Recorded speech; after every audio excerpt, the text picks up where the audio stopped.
Olá, reconciliados! Sejam bem-vindos a mais um Reconcast. Hoje eu estou aqui com ele que é casado com Eduarda Siqueira, teólogo, um dos principais nomes quando a gente fala sobre teologia pentecostal na atualidade aqui no Brasil.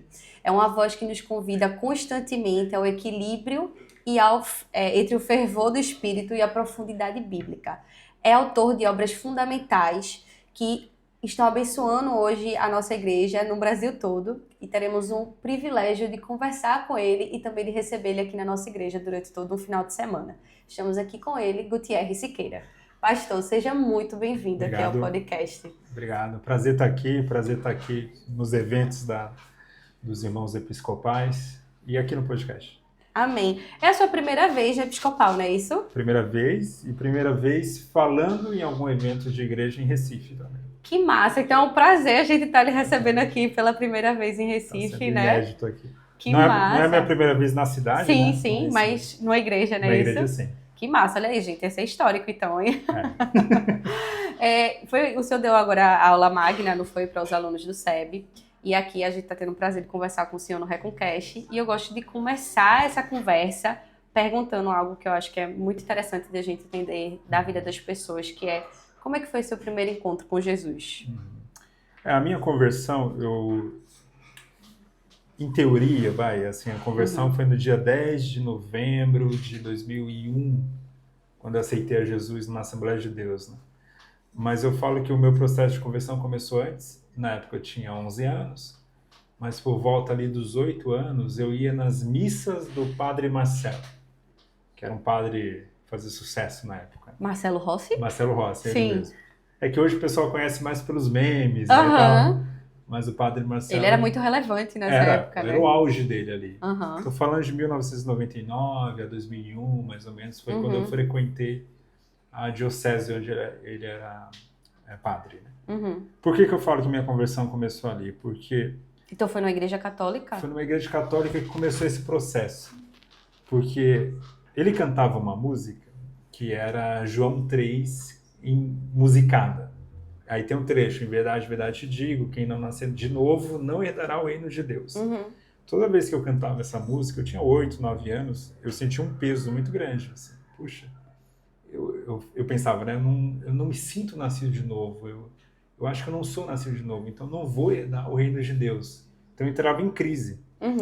E na sequência ele cantava uma outra música, que era uma invocação do Espírito Santo, né? Que era vem Espírito, reina sobre mim e tal. E depois, eu cantava essa música com muita força, assim. Então eu diria que o meu processo de conversão começou ali, que era uma ciência de que eu era um pecador, que eu necessitava nascer de novo, ao mesmo tempo que eu chamava por Deus, clamava por Deus, né? Então estava... Mas realmente ir para a igreja, ter aquele processo formal de conversão já foi em 2001, numa Assembleia de Deus, mas eu diria que de 99 a 2001 já estava passando esse processo. Como foi isso? Porque o senhor saiu de uma católica e foi para o outro extremo do evangelical, né? Que é a Assembleia de Deus. Como é que foi esse processo? Como é que o senhor chegou lá? Aí tem o peso da família. A minha avó materna já era da Assembleia de Deus desde a década de 80. Eu tinha tia assembleiana, eu tinha também um casal de tios batistas. Então eu tinha algum contato com o mundo evangélico na minha família. Pequeno, mas mais sólido, né? Especialmente por parte da minha avó. Então quando eu vi minha avó, estava na casa dela naquele momento, eu vi ela se arrumando para ir para a igreja, aí me veio aquela vontade de ir e eu fui. Então foi um momento que eu já estava meio que decidido a me converter, né? Oficialmente ali na igreja. Então tem esse peso familiar também. Amém, que massa. E em relação, a gente viu aqui que o senhor frequentava a Assembleia, o senhor frequenta, hoje é da Assembleia de Deus, foi uma das curiosidades que eu matei com o senhor, mas o senhor percebeu e o senhor teve um vínculo muito forte com a EBD. Sim. Não foi assim que o senhor chegou. Então, o que foi que fez o senhor, que era, na época, um menino muito novo, ter esse interesse pela EBD e querer se engajar na escola bíblica dominical? Eu era uma criança curiosa, assim, eu queria entender o porquê das coisas, né? Porque, por coincidência, essas coincidências que eu acho que Deus que guia, Na minha escola tinha muitos evangélicos, o que não era comum, como é hoje. E muitos desses evangélicos eram de uma igreja reformada, por coincidência. E aí eu queria entender, por que eu não sou batista? Por que eu não sou congregacional, como os meus colegas? Por que, sei lá, por que eu não sou presbiteriano? Massa. Por que eu sou assembleano? O que a Assembleia de Deus tem de diferente? Por que ela defende tais ideias e não outras? Né? Então eu tinha muito isso. E a minha conversão, ela foi num sábado à noite. Então, o meu primeiro culto como crente foi a escola dominical, domingo de manhã. Que massa! E eu fiquei, assim, apaixonado com aquela ideia de uma sala de aula discutindo Bíblia. Eu fiquei fascinado. Realmente foi uma paixão à primeira vista. Assim. Eu olhei a escola dominical, nossa, é isso que eu quero aqui. Não quero faltar nenhuma escola dominical. Né? Então, mais ou menos foi o que aconteceu comigo. E naquele momento, a igreja tinha uma divisão, na época, que a escola dominical no domingo de manhã era a mesma lição dos adultos com os adolescentes. Então a gente acabava vendo o mesmo tema. E havia um tema de adolescentes durante a semana. Não lembro se era terça ou quarta à noite. A gente ia na igreja. Então, na prática, aquela igreja tinha 2 escolas dominicais por semana. Que massa. Ou 2 momentos de estudo bíblico. Né? E aí, por isso que eu me apaixonei mais ainda pelo tema. E queria entender. E até hoje eu sou curioso. Assim, eu gosto de pesquisar coisas novas, né? E até hoje isso é uma prática dentro da Assembleia de Deus também, né? Da escola dominical, sim. Antes do culto, não é isso? Isso é domingo de manhã, a gente não tem o hábito de ter culto pela manhã, né? Então o culto da manhã é a escola dominical. E à noite tem um culto de fato, não é isso? Né? E aí, quando foi que o senhor percebeu, porque pelo que a gente enxerga assim na sua trajetória de vida com Jesus, então o senhor se converteu muito novinho, teve um contato prévio ali com o catolicismo, se converteu na Assembleia de Deus e permanece lá até hoje, sendo que provavelmente teve um momento que o senhor olhou para isso e fez assim, só ler a Bíblia, talvez não mate a sede que o senhor estava tendo ali por Deus no momento, e foi quando o senhor começou a caminhar mais para a teologia e buscar mais conhecimento, além do conhecimento bíblico, que é o fundamento da nossa vida. Quando foi esse momento e o que foi que aconteceu para lhe despertar? Olha a importância da família também, porque até antes da minha conversão eu tinha muito contato com uma tia e um tio assembleanos, e esse meu tio especialmente, ele tinha uma pequena biblioteca, e eu achava aquilo muito bonito. Eu era uma criança ainda, 8, 9, 10 anos, ia muito na casa deles, a gente eram vizinhos, e me chamava a atenção aqueles livros. Eu ficava folheando às vezes, mesmo sem entender nada sobre o assunto. Né? E aí, quando eu me converti, eu também ia muito na casa de outros 2 tios, que eram batistas. E esse meu segundo tio, ele tinha uma biblioteca bem maior de livros de teologia. Ele assinava revistas evangélicas que tinham na época. Tinha uma revista chamada Enfoque Gospel e tinha uma revista chamada Eclésia. E nessas revistas tinham vários artigos de teologia. Então, vários nomes que hoje até são bem famosos na teologia brasileira eram colunistas nessa revista. E eu era um garoto ali de 12 anos, 11, 12 anos, lendo aquele material. Sim. Eu gostava, eu ia para casa do meu tio para ficar lendo aquelas revistas, especialmente as revistas. Então, meio que foi aquele momento que eu me apaixonei também pela teologia. Não foi por causa da igreja. Na minha igreja não tinha teólogos, não tinha gente tão apaixonada pela teologia como há hoje. Só que tem um ponto curioso. Apesar disso, a dirigente do ciclo de oração na época era uma senhora aposentada, já viúva. Eu, de vez em quando, ia na casa dela. E ela tinha uma biblioteca também. Também foi outra pessoa, embora ela não fosse uma teóloga, mas ela gostava de ler, ela tinha um hábito de leitura. E ela me emprestou, eu lembro até hoje, o primeiro livro que eu li depois da minha conversão foi um empréstimo dela. Qual foi o livro? Foi o livro Temperamento Controlado pelo Espírito, acho que é o título, do Tim LaHaye. É um livro que até hoje... Não conheço, mas... aquela teoria dos 4 temperamentos, que é uma furada. Sim. A psicologia mas de uma forma mais bíblica, no caso. Ele dava roupagem teológica ali. Foi um livro que fez bastante sucesso, né? Foi o primeiro livro. E essa minha tia, uma das tias que eu falei, tinha a tia assembleana e a tia batista, né? A tia assembleana me deu um livro também, assim que eu me converti. Eu lembro até hoje, o livro era do Erwin Lutzer, Quem é Você para Julgar? Então, houve esse incentivo também. Né? Irmã do ciclo de oração, uma tia dando um livro de presente. Sim. esse outro tio que me emprestava as revistas. Então, realmente foi algo que me deixou apaixonado por teologia muito cedo. Que massa. E aí o senhor se formou em jornalismo. E como é que o senhor enxerga que o jornalismo conseguiu também encontrar no meio do caminho aí esse seu lado de teólogo, né? Porque o senhor tem 2 formações. Sim. E como foi que o senhor encaixou uma coisa na outra ou como elas se misturaram? Olha que coisa curiosa, como Deus vai trabalhando, né? A minha conversão foi em 2001. Eu entrei para a faculdade em 2007.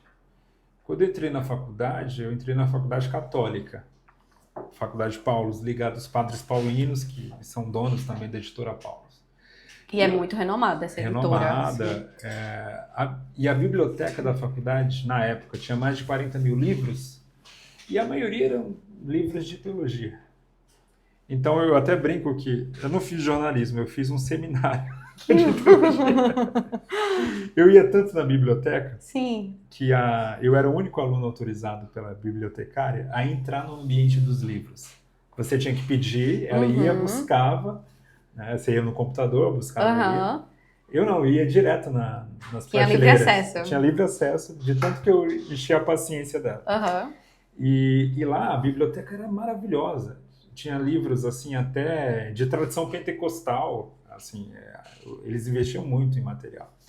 E o meu primeiro contato, por exemplo, com C.S. Lewis foi na faculdade, nessa biblioteca. Que massa. Eu lembro que... Curioso também, né? Eu li o livro dele, O Cristianismo Puro e Simples, que na época era uma tradução antiga, que era o Mero Cristianismo. Foi lá que eu li a primeira vez. Então, basicamente, eu tinha esse hábito. Como eu ia para a faculdade de ônibus, e eu morava relativamente, eu morava longe da faculdade, então eu passava muito tempo em ônibus. Eu ficava lendo nesse trajeto, indo para a faculdade, voltando para casa. Então, foi um momento que eu fiz jornalismo junto com teologia também ali. Então, elas meio que se encontraram em todo o tempo, né? Em todo o tempo. É tão assim que eu tive aula de língua portuguesa e de redação no jornalismo com o professor Domingos Amanha, que é um biblista, que é um cara que fez doutorado em Bíblia na Gregoriana de Roma. Caramba. Onde você vai achar que você vai estudar jornalismo e vai estudar com um teólogo? Sim. Então foi o que aconteceu comigo. Então, essa convergência foi acontecendo o tempo todo. Que massa. E o senhor, durante esse período, o senhor, dentro de uma Assembleia de Deus, se formando em jornalismo, sempre viveu muito dentro do pentecostalismo, Sim. porque isso é a raiz da Assembleia de Deus, né? Sim. E aí, quando foi que o senhor entendeu que estudar teologia não iria deixar de lado o que você viveria como experiência com o Espírito Santo? Quando foi que o senhor percebeu isso? Foi muito cedo. Acho que ainda nos primeiros meses ali de conversão na Assembleia de Deus. Embora ainda eu escutasse discursos contra a teologia e tal. Mas como eu tinha muita curiosidade, ficava lendo, eu lembro assim, do meu contato com Bíblias de estudo, como a Bíblia de estudo pentecostal, as próprias lições da escola dominical, né? Sim. Porque assim, eu ouvi um cara falando mal de teologia, mas na lição da escola dominical, eu via lá, era escrito por um teólogo. Então eu tinha consciência, assim, puxa, não, isso aqui é importante. Isso aqui não é algo que vai matar a minha fé. Muito pelo contrário, né? E até hoje, eu falo o seguinte, quanto mais eu estudo a Bíblia, descubro algo novo, mais apaixonado eu fico por ela. Ela não está matando minha fé. Pelo contrário, está me deixando mais apaixonado ainda pela Bíblia. Então foi uma experiência que eu sempre tive desde o início. Eu não tive nenhum momento que eu tive crise com a teologia. Meu Deus, sei lá, a teologia não é para mim. Não teve esse momento. Então foi algo meio que fora da curva para aquele momento histórico, né? E é engraçado e interessante ao mesmo tempo escutar isso do senhor que viveu na Assembleia de Deus toda a sua vida, Sim. Não largou a teologia em nenhum momento. E nem a Assembleia. E nem a Assembleia! Porque foi a minha curiosidade quando eu lhe perguntei, né? E eu queria lhe questionar o porquê que o senhor acha que ainda existe essa cultura de reformados em um canto e os pentecostais, e o pentecostal ele é reformado de uma forma ou outra, querendo ou não, a gente somos frutos da reforma, né? Tecnicamente não é reformado, não mas é fruto da reforma. É fruto da reforma e querem separar isso, sabe? Como se, assim, teólogo de um lado e a irmã da oração fica de um outro. Sim. Por que o senhor acha que existe tanta essa cultura? São várias coisas, assim. De fato, houve uma cultura anti-intelectual no pentecostalismo. Até a gente tem que entender a história. No século XIX e início do século XX, quando estoura o pentecostalismo, é um período que tem um avanço muito grande do liberalismo. Sim. Liberalismo britânico e alemão, especialmente alemão. Então, de fato, vários crentes conheceram pessoas que foram para uma faculdade de teologia e voltaram ateus. Sim. Então, houve esse choque, né? Então, começou a ter na piedade popular aquele choque das pessoas terem muita fé, mas o seu pastor ser praticamente um ateu, porque passou por um seminário. Então, como reação a isso, muitos dos primeiros pentecostais viram o seminário como algo deletério, como algo, não, a gente não pode fazer parte desse sistema. Sim. Até porque o pentecostal inicial ele era antissistema. Em que sentido? Ele não queria denominação, ele não queria grandes convenções. Não queria liturgia direito. Uhum. Nem nada que lembrasse uma burocracia. E seminário também lembrava burocracia. Inclusive, eles chamavam isso de fábrica de pastores. Né? Uhum. Então, houve esse lado. Esse anti-intelectualismo era mais um antissistema intelectual, porque eles cultivavam a ideia de estudar a Bíblia, faziam reuniões de estudo bíblico, não era uma ideia de aversão ao estudo em si. Né? Tem esse lado. Um outro ponto é que a educação custa caro, e a maioria dos pentecostais até hoje são pobres. Uhum. Então, assim, mas eram muito mais pobres antigamente. Sim. Então, imagina só, por que eu vou valorizar a educação teológica se eu não tive nem educação formal? Muita gente era analfabeto ou semi-analfabeto. Então, assim, quantos que aprenderam a ler a primeira vez lendo a Bíblia? Sim. Então, tem esse lado social também que explica um pouco dessa versão. E ainda tem o elemento de uma escatologia, às vezes, muito exagerada, de, Jesus vai voltar, então por que eu vou perder tempo com a educação? A educação também leva muito tempo. Né? Sim, então, tem é uma coisa progressiva, né? E um investimento alto de tempo também, não Sim. só de dinheiro. Então havia isso. Mas à medida que o pentecostalismo foi adentrando na classe média, naturalmente a educação voltou a ser um ponto. Uhum. Hoje em dia, eu não diria que é um problema, pelo contrário, assim, os pentecostais têm estudado bastante, têm investido bastante. O mercado editorial para pentecostais tem crescido bastante. Então, o pentecostal, eu hoje trabalho na Sociedade Bíblica do Brasil, a gente vê claramente que quem compra a Bíblia no Brasil são os pentecostais. Uhum. E eu estou falando aqui Bíblias de estudo, né? Bíblias mais... É comprovado, dados isso, né? Isso é visível. Eu não sei se tem algum dado, mas isso é muito visível na nossa experiência ali de ver o contato com as igrejas e com os pastores, né? O quanto que um evento numa Assembleia de Deus, o quanto que eles compram Bíblias de estudo, por exemplo. Às vezes mais do que numa igreja tradicional, Sim. por exemplo. Não é só... Porque numa igreja tradicional, às vezes, quem vai comprar a Bíblia de estudo? É o pastor, é o seminarista. Sim. E na pentecostal, o leigo compra. Mesmo o cara que nunca vai subir no púlpito, ele compra. Né? Então, tem esse lado, assim. Hoje eu não diria que é um grande problema. Sempre vai ter, mas não é um grande problema hoje no nosso meio. Então, tem essas razões aí. Entendi. Eu pergunto isso porque até a gente tá na igreja carismática, Sim. né? Com a veia carismática.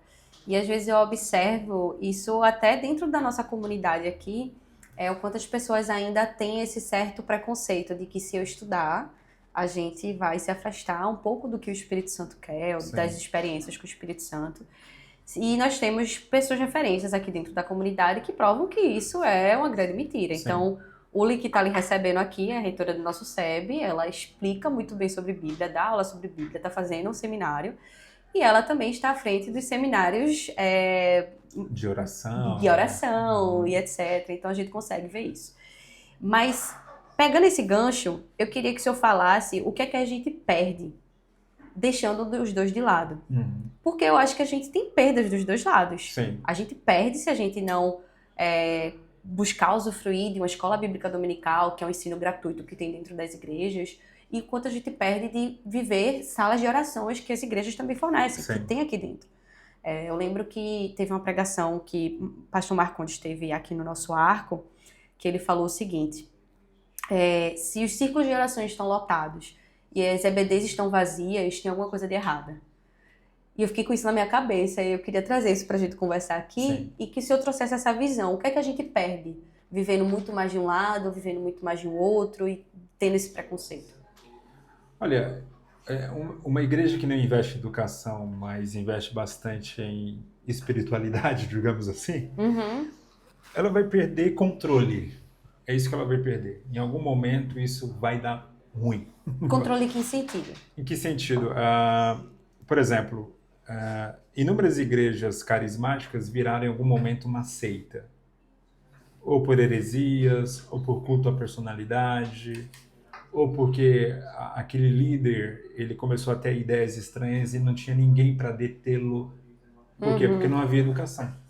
Não tinha conhecimento sobre aquilo que estava acontecendo. Né? Se tudo que aquele cara fala é carisma, aí ele fala uma loucura, eu não vou me opor, porque Deus mandou ele falar. Perfeito. Então, você vê, por que teve na história um Jim Jones? Né? Jim Jones foi um cara que levou 900 pessoas ao suicídio aqui na América do Sul, acho que foi na Guiana, mas ele era um americano. Faltava esse nível de controle do ensino na igreja dele. Ele era um sujeito muito carismático, um sujeito que tinha uma magia na fala, no sentido até negativo mesmo, né? Então, nesse sentido, igrejas que não têm esse controle do ensino podem acabar muito mal. Até na história a gente vê vários movimentos carismáticos que não se sustentaram. Por quê? Porque faltou uma base, um ensino. Essa ênfase na espiritualidade, pouco no ensino, e pouco fez no com ensino, que... ou zero no ensino. Diferente do avivamento da Rua Azul, o Seymour, ele tinha preocupações de ensino. O Seymour, na igreja dele, ele tinha inclusive catecismo, que era a ideia de ensinar até as crianças a aprenderem questões doutrinárias. Então, um dos segredos do avivamento da Rua Azul a ser tão duradouro, que está presente até hoje, de alguma forma, as suas consequências, Sim. foi justamente ter ensino naquele meio. Porque senão ia virar mais outra seita, mais outra coisa maluca, como já houve tantos na história. Né? Do outro lado, igrejas que não têm essa preocupação, mas investem bastante em ensino, elas não crescem. São igrejas que estão há 100 anos no mesmo lugar, não ganham vida nenhuma. E às vezes usam isso como desculpa, né? Não, a gente preza qualidade, não quantidade. A Bíblia não faz essa divisão assim. De fato, quantidade não responde tudo. Né? Nem sempre os profetas tiveram grandes seguidores. Sim. Recentemente até preguei sobre isso. Jeremias mesmo teve um seguidor e não teve mais ninguém. Coitado dele também, né? Sofria horrores por conta disso, né? Exato, mas... Foi fiel. Mas foi fiel, né? Foi fiel à pregação. Mas, ao mesmo tempo, você tem experiências na Bíblia de igrejas crescendo, né? De número de seguidores crescendo, especialmente em Atos. Então, esse é um elemento também que a gente não pode jogar fora. Então, uma igreja muitas vezes voltada só para o ensino, sem busca de evangelismo, de oração, é uma igreja que também não tem muito futuro. A igreja de Éfeso era assim, né? A igreja de Éfeso era uma igreja que era bem educada. Você não tem nenhuma advertência de Paulo aos Efésios que seja de natureza doutrinária. Diferente dos Gálatas, diferente de Corinto, diferente até da Tessalônica. Sim. Mas aquela igreja, já no primeiro século, João está escrevendo que ela estava esfriando no primeiro amor. Caramba. E depois do terceiro século ela já não existia mais.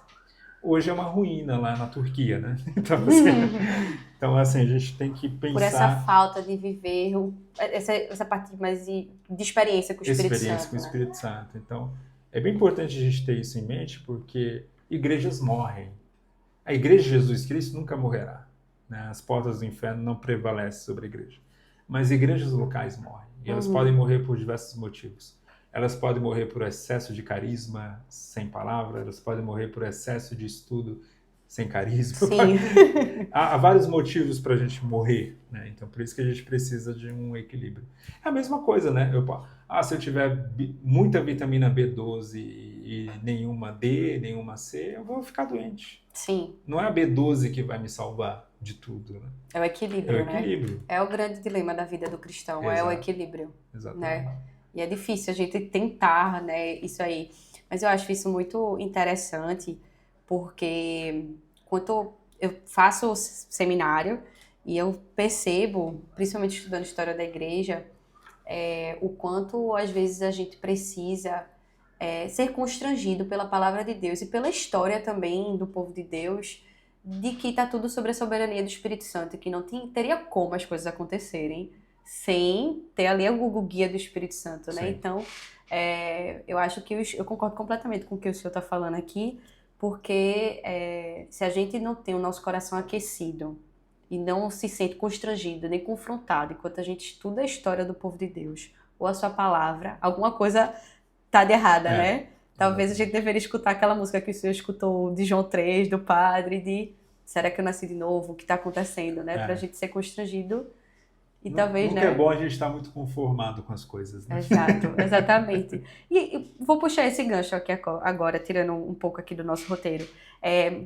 Quando é que a gente pode dizer assim, que eu sei que não existe uma resposta para isso, já estudei o suficiente? Porque o senhor disse que era um curioso com 12 anos. E continuo curioso. E o senhor continua curioso.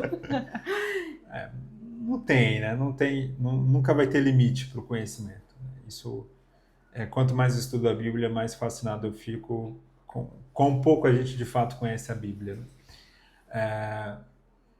Uma vida não é suficiente para a gente estudar teologia.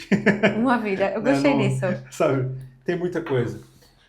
Por exemplo, eu tenho hoje uma preferência por uma área da teologia que é chamada teologia bíblica. Né? Tem as classificações, né? Tem a teologia sistemática, bíblica e histórica. Né? Uhum. Eu já estudei bastante teologia sistemática, mas não posso dizer que sou um especialista em teologia sistemática. Tenho estudado bastante teologia bíblica, mas também não sou um especialista em teologia bíblica. E eu mal passei pela teologia histórica. Então, assim, você vê, eu não sou especialista de nenhuma das duas áreas que eu já passei, ainda tem uma que eu mal passei. Uhum. Então, eu posso passar uma vida toda estudando um livro da Bíblia e não vou esgotar aquele conhecimento. Por quê? O que há no conhecimento, né? Isso é interessante.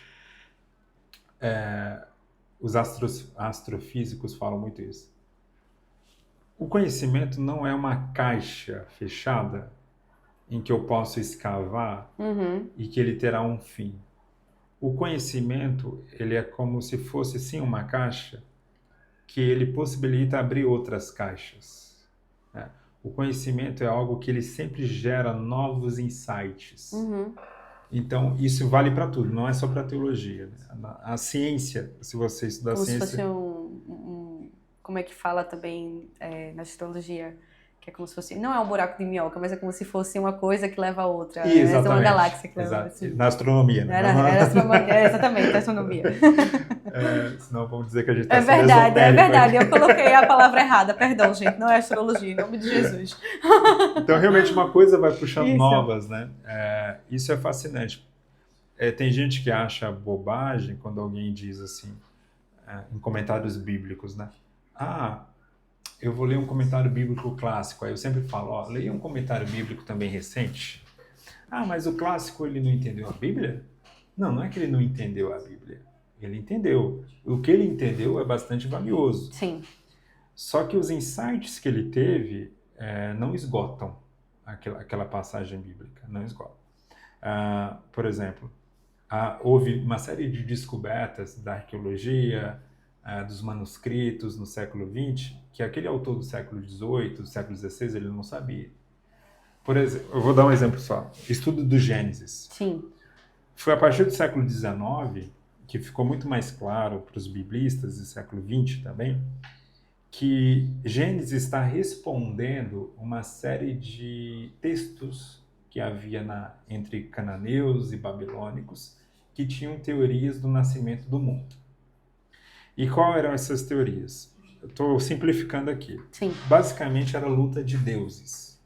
Por que o homem foi criado? O homem foi criado para ser um escravo dos deuses.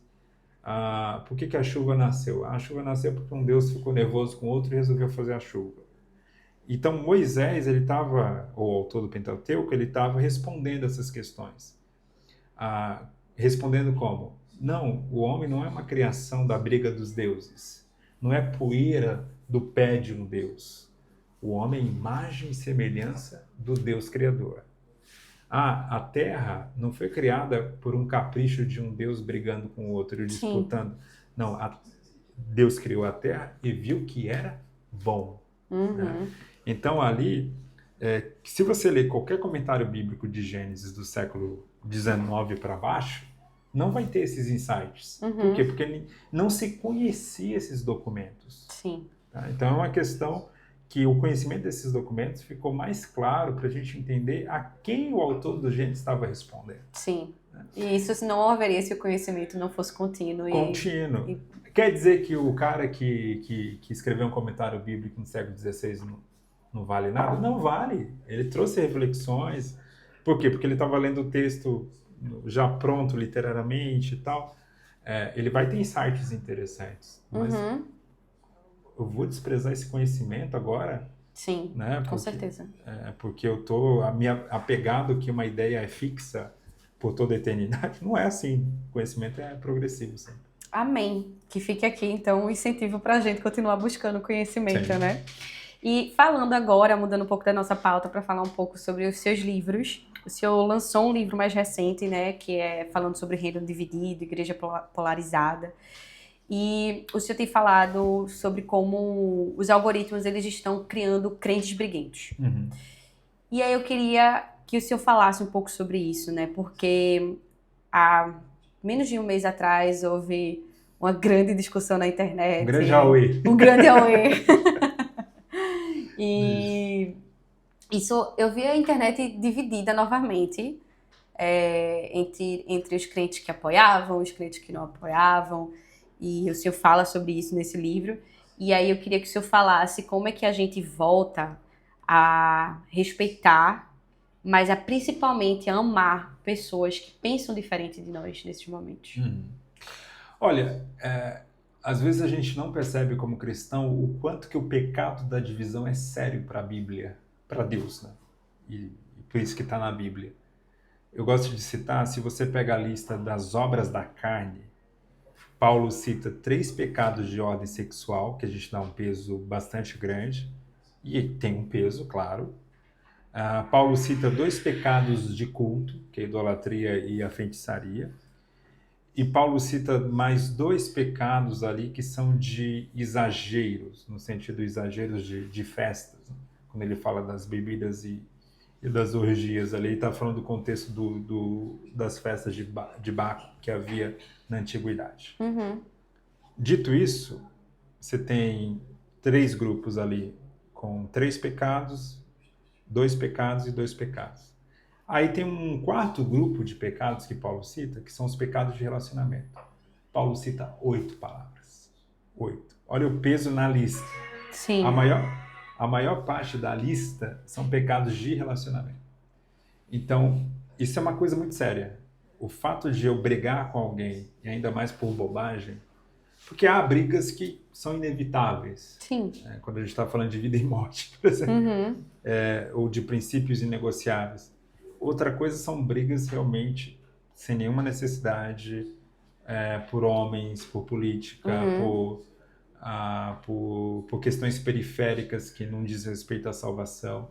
Então essa divisão constante, esse tribalismo, a gente vive num ambiente cada vez mais tribalista com as redes sociais, porque sem a rede social, o que havia? Eu tenho um convívio aqui, eu tenho uma ideia estúpida, maluca, Sim. Mas eu não conheço ninguém mais no meu meio aqui que tenha essa ideia. Digamos que eu acredito que a Terra é plana, só eu acredito que a Terra é plana e fico falando sozinho. Com a internet, Vida não. que segue. Com a internet, não. Agora eu encontro mais 200 caras no Brasil todo que acreditam nisso e eu monto um grupo e fico batendo nessa ideia. E eu fico me autoalimentando com aquela ilusão que eu sou inteligente porque tem um outro cara que eu conheço que concorda com o que eu falo, né? Existem mini comunidades, né? Para cada coisa. Então, a palavra não é comunidade. Seria São o quê? mini-tribos. Sim. Por quê? Porque comunidade presume gente diferente. A comunidade precisa de gente diferente. A igreja é uma comunidade. Sim. A igreja vai ter o jovem, vai ter o velho, vai ter o branco, vai ter o negro, vai ter o conservador na política, vai ter o mais progressista na política. Isso é comunidade. Agora, a tribo não. Todo mundo pensa igual. Então, de fato, o que a gente tem... Eles se chamam comunidade. Comunidade, Eles se chamam, sim, mas isso é curioso. mas não é. Não é, Eles né? são tribos.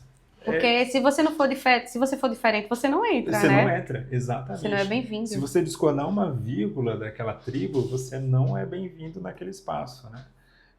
Então, a gente tem muito isso com a rede social, infelizmente. E é um retrocesso humanitário. Em que sentido? O mundo sempre foi meio dividido em tribos. Diferente do senso comum, hoje a gente tem menos guerras do que houve no passado. Se você voltasse para o século XVI, por exemplo, o século XVII, havia muito mais guerras do que hoje. Por quê? Porque cada um vivia numa tribo e cada tribo vivia se matando, né? Era na África, era assim, na Ásia, era assim, nas Américas, na Europa. Era tribo matando tribo.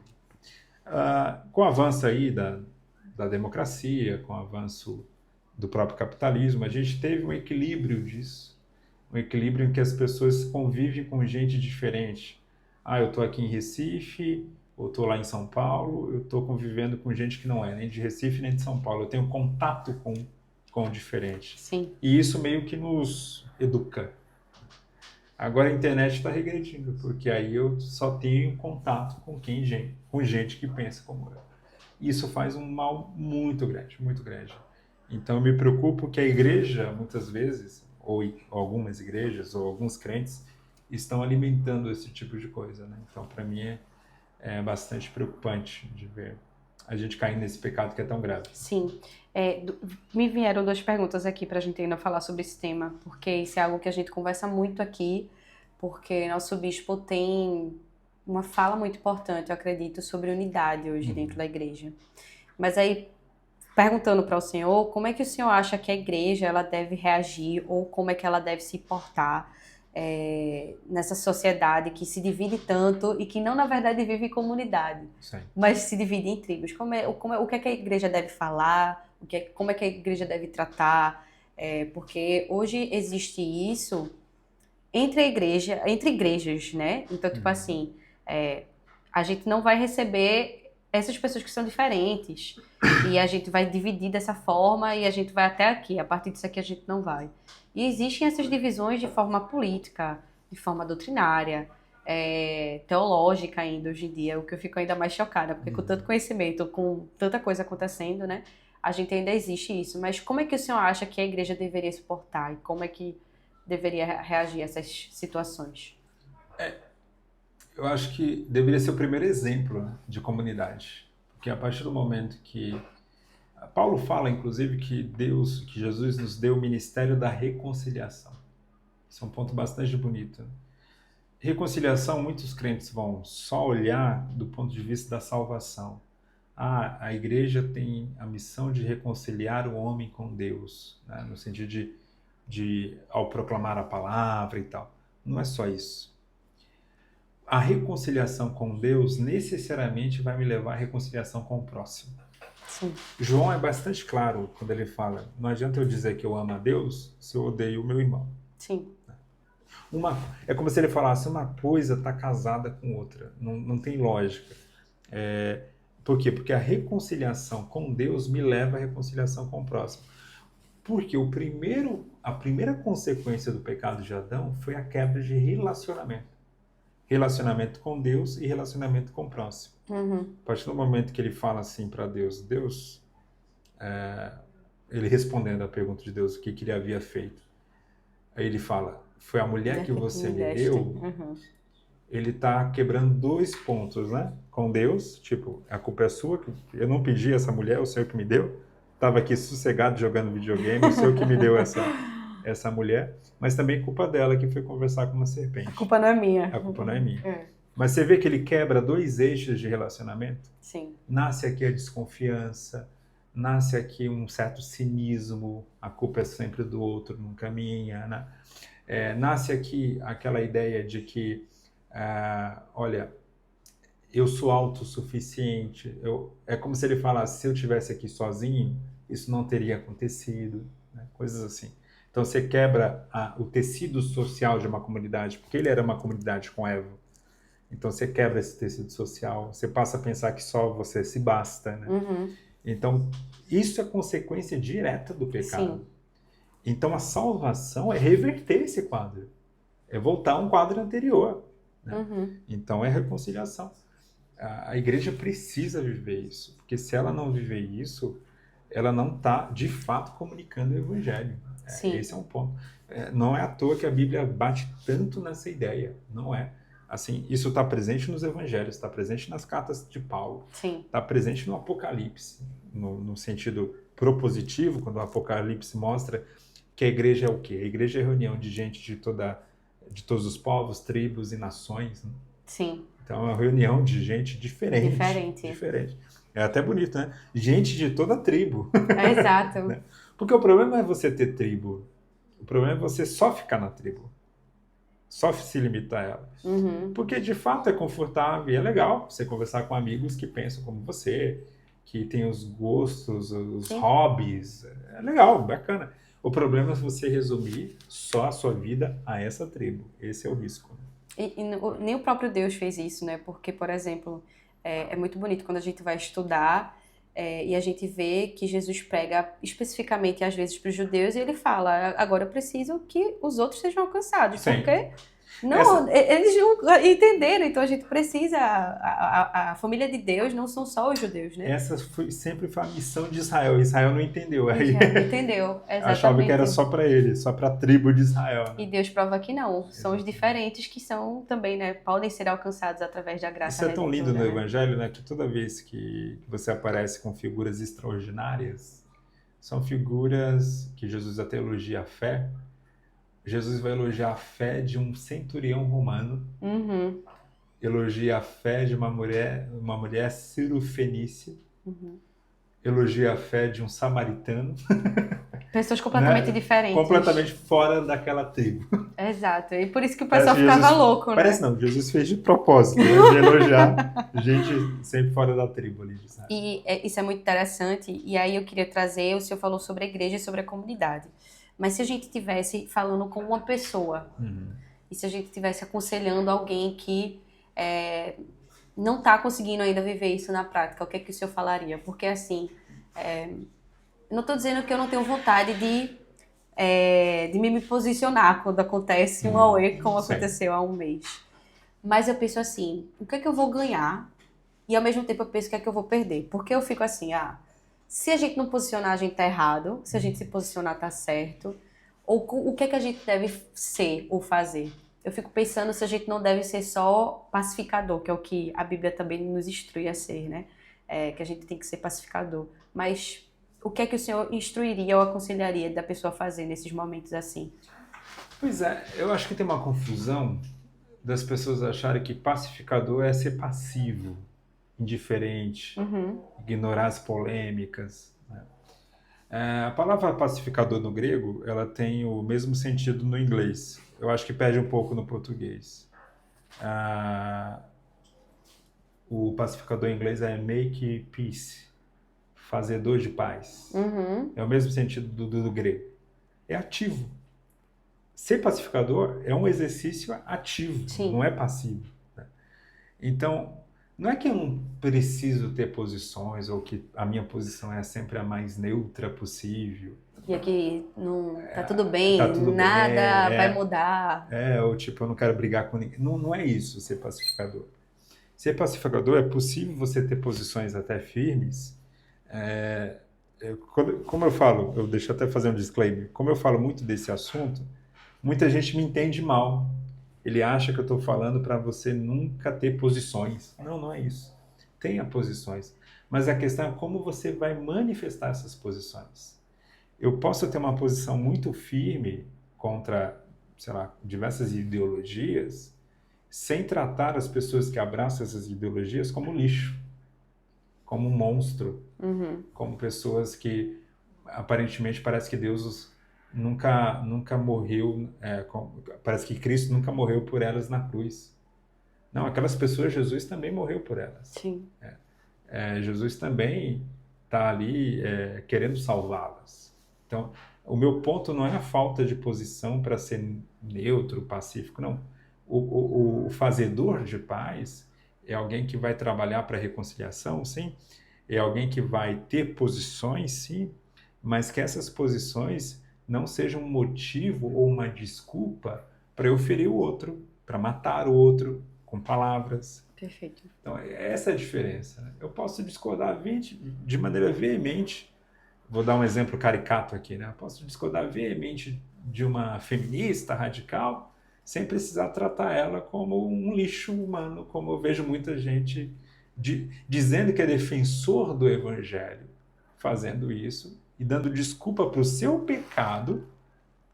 Está usando como uma desculpa, dizendo que está protegendo o evangelho, que está defendendo o evangelho. Quando é balela, só está dando vazão para a sua carne manifestar raiva, ódio por alguém que Jesus morreu e amou e ama até hoje. Né? Amém. Eu nunca tinha pensado dessa forma, porque eu acho que eu tenho sido... Eu penso assim, é melhor evitar a discussão do que me posicionar sobre certa coisa. E aí eu fico pensando que talvez eu esteja perdendo em também não me posicionar. Sim, a gente pode perder. Né? A grande questão não é não se posicionar, é como, né? É o como se posicionar, esse é o ponto. Pois é, realmente é uma coisa que eu tenho refletido, porque hoje em dia tudo que você coloca na internet parece que você quer levantar uma briga. Sim. E às vezes você não quer levantar uma briga, às vezes você só quer expressar uma opinião. Sim. E eu vejo isso, por exemplo, tem pessoas perto de mim que eu sei que influenciam com o que falam. E aí eu tento provocar, não, eu acho que tem que falar, eu acho que tem que fazer isso, fazer aquilo. E às vezes a gente também não entende o quanto, não no grau de influência grande de milhões de pessoas, mas até às vezes de um pequeno círculo ali que lhe acompanham, que o que você fala vai ser relevante. Então talvez você não tenha que dar para trás, né? Mas ser firme, talvez de uma forma mais amigável, não deixando de lado o respeito por todos, né? É aquilo que Pedro falou, né? Quando ele convida a gente a defender a fé, mas ele fala com mansidão e temperança. A mansidão e temperança é como se ele falasse, literalmente, olha, de maneira calma e com respeito. Você vai defender a sua fé, mas com respeito.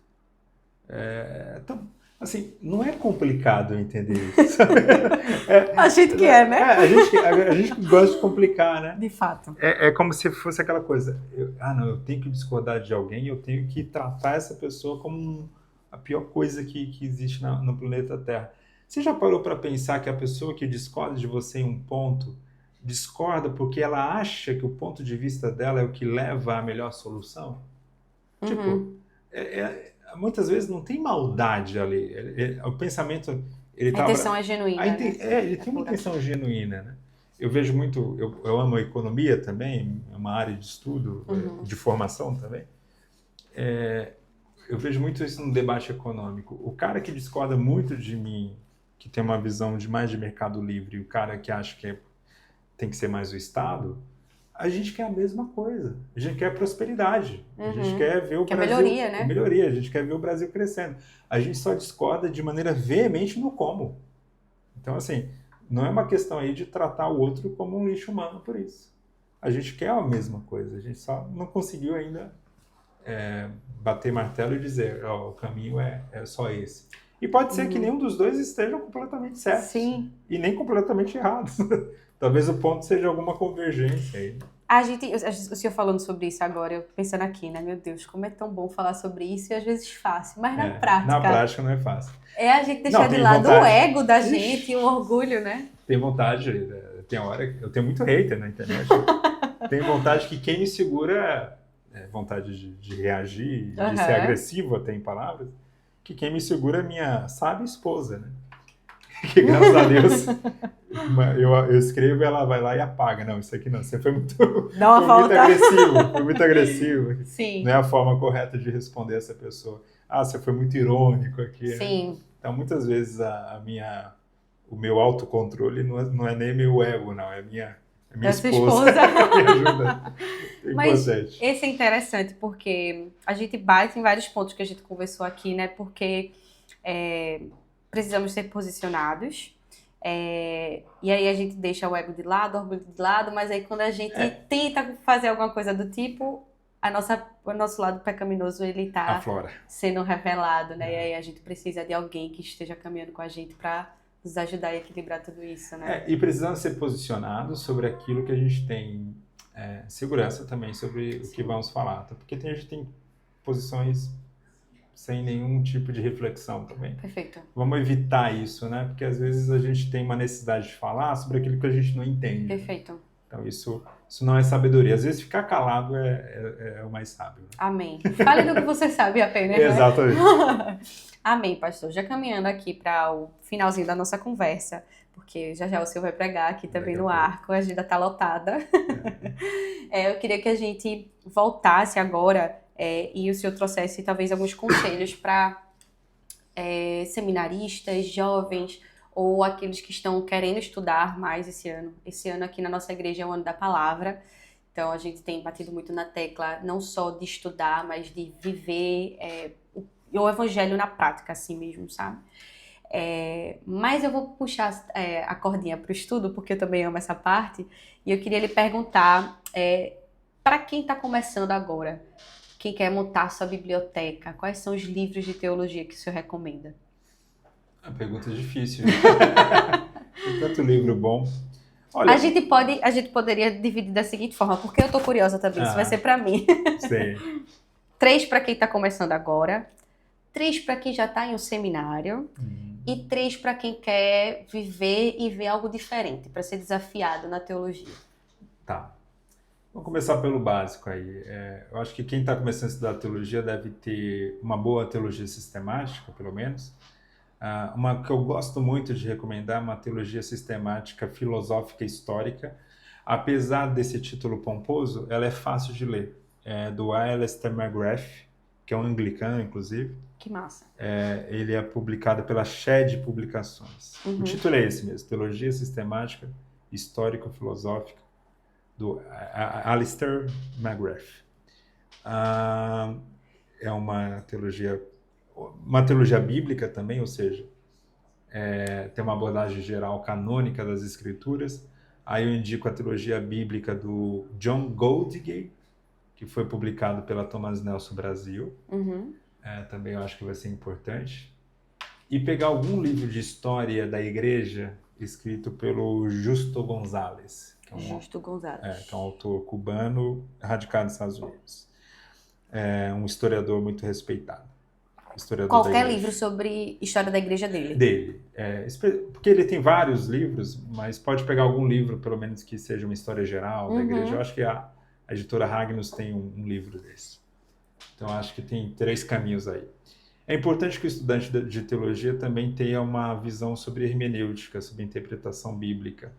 Existe uma introdução à interpretação bíblica do Craig Blomberg, também publicado pela Thomas Nelson Brasil, que eu recomendo.